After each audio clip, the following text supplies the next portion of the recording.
오늘 우리가 함께 나누실 말씀은 예레미야 33장 1절에서 13절까지의 말씀입니다. 예레미야 33장 1절에서 13절까지의 말씀, 우리 다 같이 함께 합독하시겠습니다. 1절입니다. 예레미야가 아직 시위대 뜰에 갇혀 있을 때에 여호와의 말씀이 그에게 두 번째로 임하니라. 이르시되 이를 행하시는 여호와, 그것을 만들며 성취하시는 여호와, 그의 이름을 여호와라 하는 이와 같이 이르시도다. 너는 내게 부르짖으라. 내가 내게 응답하겠고 내가 알지 못하는 크고 은밀한 일을 내게 보이리라. 이스라엘의 하나님 여호와께서 말씀하시니라. 무리가 이 성읍의 가옥과 유다 왕국을 헐어서 갈대아인의 참호와 칼을 대항하여 싸우려 하였으나 내가 나의 노여움과 분함으로 그들을 죽이고 그들의 시체로 이 성을 채우게 하였나니, 이는 그들의 모든 악행으로 말미암아 나의 얼굴을 가리어 이 성을 돌아보지 아니하였음이라. 그러나 보라, 내가 이 성읍을 치료하며 고쳐 낫게 하고 평안과 진실이 풍성함을 그들에게 나타낼 것이며, 내가 유다의 포로와 이스라엘의 포로를 돌아오게 하여 그들을 처음과 같이 세울 것이며, 내가 그들을 내게 범한 그 모든 죄악에서 정하게 하며 그들이 내게 범하며 행한 모든 죄악을 사할 것이라. 이 성읍이 세계 열방 앞에서 나의 기쁜 이름이 될 것이며 찬송과 영광이 될 것이요, 그들이 내가 이 백성에게 베푼 모든 복을 들을 것이며, 내가 이 성읍에 베푼 모든 복과 모든 평안으로 말미암아 두려워하며 떨리라. 여호와께서 이와 같이 말씀하시니라. 너희가 가리켜 말하기를 황폐하여 사람도 없고 짐승도 없던 하던, 여기 곧 황폐하여 사람도 없고 주민도 없고 짐승도 없던 유다 성읍들과 예루살렘 거리에서 즐거워하는 소리, 기뻐하는 소리, 신랑의 소리, 신부의 소리와 및 만군의 여호와께 감사하라. 여호와는 선하시니 그 인자하심이 영원하다 하는 소리와 여호와의 성전에 감사제를 드리는 자들의 소리가 다시 들리리니, 이는 내가 이 땅에 포로를 돌려보내어 지난 날처럼 되게 할 것임이라. 여호와의 말씀이니라. 만군의 여호와께서 이와 같이 말씀하시니라. 황폐하여 사람도 없고 짐승도 없던 이곳과 그 모든 성읍에 다시 목자가 살 곳이 있으리니 그의 양떼를 눕게 할 것이라. 산지 성읍들과 평지 성읍들과 네겝의 성읍들과 베냐민 땅과 예루살렘 사면과 유다 성읍들에서 양떼가 다시 계수하는 자의 손 아래로 지나리라. 여호와의 말씀하시니라. 아멘. 할렐루야. 하나님께서 가지고 계신 그 생각은 분명하게, 그 의지는 어떤 것이냐, 바로 회복이라는 사실을 오늘 성경을 통해서 우리가 분명하게 알 수가 있습니다. 그러니까 하나님은 오늘 본문에서 분명히 말씀하시죠. 고치시기를 원하신다. 그렇게 이스라엘 백성들을 모두가 다 이렇게 모두가 다 진멸되게 하고 또 그들이 불살르게 되고 또 포로로 끌려가게 되는 그런 아픔들을 겪게 하시는 이유는 고쳐서 낫게 하고, 오늘 6절에 분명히 말씀하시죠. 평안과 진실의 풍성함을 그 진실로 풍성함이 넘치도록 하게 하시기 위해서 이스라엘 백성들을 그렇게 다스린다는 것을 분명하게 말씀하고 있는 것을 보게 됩니다. 그래서 하나님의 마음은 이게 이스라엘 백성들을 처음과 같이 다시금 세우시려는 것이 바로 하나님의 분명한 목적인 것이죠. 비록 이러한 그 아픔을 겪게 될 것이긴 하지만, 그래서 결국에는 끝까지 이스라엘 백성들이 바벨론의 손에 그렇게 넘어가느냐, 결코 그렇지 않고, 왜냐하면 하나님의 허락이 없이는 결코 그렇게 될 수가 없기 때문에 하나님은 반드시 이스라엘 백성들을 회복시키실 것이다. 그러면 여러분, 오늘 본문에서 보면은 우리가 너무나 잘 아는 말씀이죠. 3절 말씀에 보면은 너는 내게 부르짖으라. 내가 내게 응답하겠고 내가 알지 못하는 크고 은밀한 일을 내게 보이리라. 이런 우리가 너무나 잘 알고 있는 정말 그 말씀을 하고 계시는 걸 보게 됩니다. 그렇다면 은밀한 일이 뭘까? 여러분, 은밀한 일은 하나님께서 숨겨두신 것입니다. 그러나 우리가 분명히 알아야 될 건 뭐냐면은 하나님은 결코 믿는 자들에게는 은밀하지 않으십니다. 우리가 보이지 않기 때문에 은밀하게 느껴지는 것이지 하나님의 계획과 하나님의 뜻은 명확합니다. 나는 너의 하나님이 될 것이다. 나는 너를 고쳐서 다시 서게 할 것이다. 여러분, 지금의 상황으로만 본다면은 그게 보입니까? 안 보입니까? 그러니까 이스라엘 백성들은 지금의 상황으로 본다면 보이지 않아요. 마치 지금 예레미야가 어디에 갇혀 있습니까? 시위대 뜰에 갇혀 있단 말이에요. 감옥에 갇혀 있는데 뭘 삽니까? 밭을 샀잖아요. 하나멜의 밭을 샀잖아요. 그 일을 우리가 보게 되면 현재 상황 속에서는 갇혀 있고 지금 절망적인 상황이지만 은밀한 건 뭡니까? 하나님의 은밀한 세계는 지금 하나님이 일을 지어서 오늘 2절에 분명히 말씀하시죠. 일을 행하시고 지어서 성취하시는 여호와 하나님인 반드시 그 밭을 사게 하신 이유를 허락하신다는 겁니다. 그러니까 거기에 다시금 집을 짓고 땅을 일구어서 농사를 짓게 하고 열매를 맺게 하는 날이 오게 될 것이다.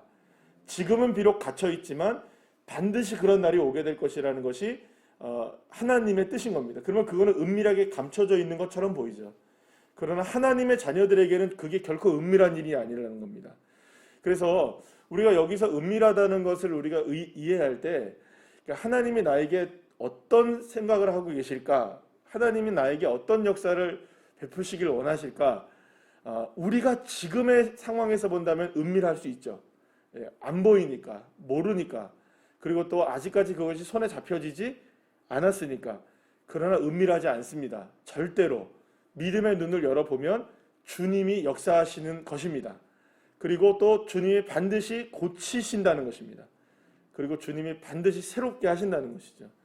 그래서 믿음의 자녀들에게는 하나님의 은밀함은 결코 은밀하지 않은, 오히려 그것이 밝히 드러나게 되는 것을 여러분들이 믿으셔야 합니다.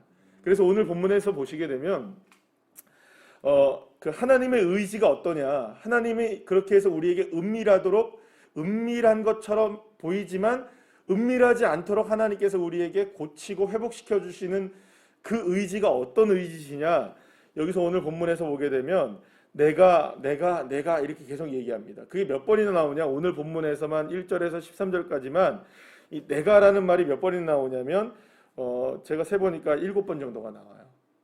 그러니까 하나님이 계속해서 이 일들을 누가 하겠다, 하나님 자신이 하시겠다, 당신이 하시겠다라고 계속해서 내가 한다, 내가 고치고 내가 새롭게 하고 내가 포로로 돌아오게 할 것이고 내가 치료할 것이고 내가 세울 것이고 내가 은혜를 베풀 것이고 내가 복을 줄 것이고, 계속 누구의 의지를 드러내시는 겁니까? 하나님의 의지를 드러내고 계시는 거예요. 사랑하는 여러분, 하나님께서 우리에게 이토록 의지를 드러내신다는 것.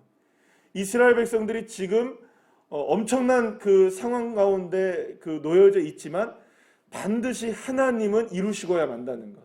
그 의지를 분명하게 드러내고 있다는 것이죠. 자, 그런데 여기에서 우리가 하나님은 분명하게 하나님의 의지로 모든 것들을 다 이루어낼 수 있습니다. 2절 말씀하신 것처럼 일을 행하시는 여호와 하나님이시기 때문에, 또 일을 지어 성취하시는 하나님이시고 복을 내리시고 모든 것을 하실 수 있는 분이 여호와 하나님이시기 때문에 내가 하겠다라고 분명히 말씀하시면서도 오늘 3절에 다시 말씀을 보시면 너는 어떻게 하라고요? 내게 부르짖으라, 기도하라고 말씀하고 계시는 거죠. 자, 그러면 왜 하나님이 기도하게 하실까? 기도하는 이유는 우리의 기도 때문에 하나님이 이 일을 행하시는 것이 아닌 것은 아닙니다. 그러니까 이 말을 여러분들이 잘 아시리라고 생각합니다. 우리가 하나님이 우리를 향해서 기도하라는 것은 너가 기도해야만 내가 이 일을 행할 것이야, 할 수 있어 라고 얘기하시는 게 아닙니다. 그러니까 하나님은 우리의 기도가 없어도 하나님은 하십니까, 안 하십니까? 예, 하십니다. 하나님은 우리의 기도가 없어도 분명히 일을 이루시고야 마십니다. 성취하시는 뜻은 누구에게만 있습니까? 하나님께만 있고 능력도 하나님께만 있습니다. 그러니까 우리의 기도가 사실은 하나님의 역사를 일으키시는 능력 가운데 1이라도 보태지는 것이 아니에요. 여러분, 이 지구가 움직이는 것이, 지금 사계절이 바뀌는 것이, 그리고 또 우리에게 지금 일어나고 있는 이 우주가 돌아가는 일에서 우리의 기도가 1이라도 여러분들 포함이 될까요? 안 될까요? 능력이 된다고 생각하십니까? 이 우주를 움직이는데 우리의 기도가 1이라도 능력이 거기에 포함된다고 생각하십니까? 그러니까 0.0000001이 아니고 완전 제로입니다. 그러니까 우리의 능력은 전혀 포함이 되지 않습니다. 우리의 기도의 능력이 거기에 포함되느냐? 아닙니다. 내가 기도했으니까 된 거야. 절대로 아닙니다. 하나님은 우리의 기도를 통하여서 그러니까 일을 행하시고 성취하시는 분이 아니십니다. 그거는 하나님의 능력이십니다. 우리의 기도가 없어도 하나님은 얼마든지 하실 수 있는 분이십니다. 그런데 하나님이 우리를 향해서 뭘 하라고 말씀하시죠? 기도를 해야 한다. 그럼 기도를 왜 해야 하느냐? 우리가 하나님의 능력이 부족하기 때문에 기도를 하느냐? 그게 결코 아니라는 겁니다. 그러면 왜 기도를 해야 하느냐? 하나님이 일을 성취하시고 하나님이 그 일들을 행하시고 다시금 고치시고 세우시고 역사하시고 복을 주시는 분이 누구라는 걸 알게 하기 위해서 하나님이라는 것을 고백하기 위하여 우리에게 기도가 필요한 것이죠. 그럼 우리의 기도의 방향성은 어떻게 됩니까? 주님 이것을 이루어 주세요. 이게 아니라 주님 이것을 이루실 것을 확신합니다. 왜냐하면 그건 은밀한 일이잖아요. 왜냐하면 우리 눈에 보이지 않잖아요. 그러나 누가 하실 일이십니까? 하나님이 행하실 일이시니까 지금은 은밀해 보이지만 하나님이 행하신다는 것을 믿는 것은 결코 은밀하게 이루어지는 일이 아니라는 것이죠. 그래서 우리에게 기도가 필요한 것입니다. 그래서 에스겔 36장에서도 보면은 하나님께서 이스라엘 백성들을 향해서 오늘 본문에 비슷하게 말씀을 계속하여서 회복의 역사를 말씀하세요. 회복의 역사를. 하나님께서 이스라엘 백성들을 회복시키시고 돌이키시고 다시금 나는 너의 하나님이 될 것이다 라고 말씀을 에스겔 36장에도 말씀하시고 37장에서는 이제 그 얘기가 나오잖아요. 이제 마른 뼈가 살아나는 이야기가 나오잖아요. 자, 그런데 거기에서 36장에서 보게 되면 어떤 말씀이 하느냐 하면 37절에서 그래도 너희는 나에게 기도해야 할 것이다 라는 말이 나와요. 그래도 너는 기도해야 된다. 그럼 그래도 기도해야 된다는 말과 오늘 3절에서 너는 내게 부르짖으라는 말은 똑같은 맥락입니다. 그래도 기도하라는 말은 이 모든 일들을 누가 행하신다는 것을 믿으라는 걸까요? 하나님이 행하신다는 걸 믿고 고백하라는 겁니다. 주님, 내가 비록 갇혀있지만, 주님, 내가 지금 상황은 이렇지만, 주님, 내게는 지금 아무것도 보이지 않지만, 주님, 나는 지금 캄캄한 길을 걸어가지만 은밀한 일을 행하시는 하나님은 역사하고 계심을 믿습니다. 이게 우리의 기도여야 된다는 겁니다. 그러니까 우리의 기도는 하나님의 행하심을 선포하는 기도입니다. 하나님이 역사하신다는 것을 믿는 기도입니다. 그래서 우리의 기도가 필요한 이유는 단 한 가지입니다. 하나님이 행하시기 때문입니다. 하나님이 우리에게 그 기도를 받기를 원하시고 계시는 것이죠. 그러니까 다시 말하면 하나님은 우리의 고백을 듣기를 원하시는 겁니다. 모든 것을 지어서 성취하시고 역사하시고 세우시고 회복시키는 주체가 누구시다? 내가 하겠다. 여호와 하나님이시라는 것. 그것을 믿으라는 것이죠. 그것을 믿는 것이 우리의 부르짖음이고 그것을 믿는 것이 우리의 기도가 되어야 된다고 말씀하고 계시는 것입니다. 그래서 이 모든 것들을 누가 다 하시느냐? 여호와 하나님께서 하신다. 그래서 우리의 기도가 필요한 것이죠. 사랑하는 여러분, 오늘도 우리에게 주어진 하루의 삶 속에서 우리가 기도가 필요한 이유는 단 한 가지입니다. 주님이 행하심을 믿는 겁니다. 그래서 믿음으로 구한 것은 어떻게 하라고요? 받은 줄로, 믿고 구한 것을 받은 줄로 믿으라. 사랑하는 여러분, 믿으시길 바랍니다. 우리의 믿음의 기도를 통해서 하나님은 역사하시고 하나님은 일하시고 지어서 성취하시고 행하실 줄로 믿습니다. 오늘 이 시간 정말로 그 하나님을 믿는 믿음으로 주님을 향해 나아가는 귀한 자녀들 한 분 한 분들 다 되시기를 간절히 축복합니다. 기도하시겠습니다.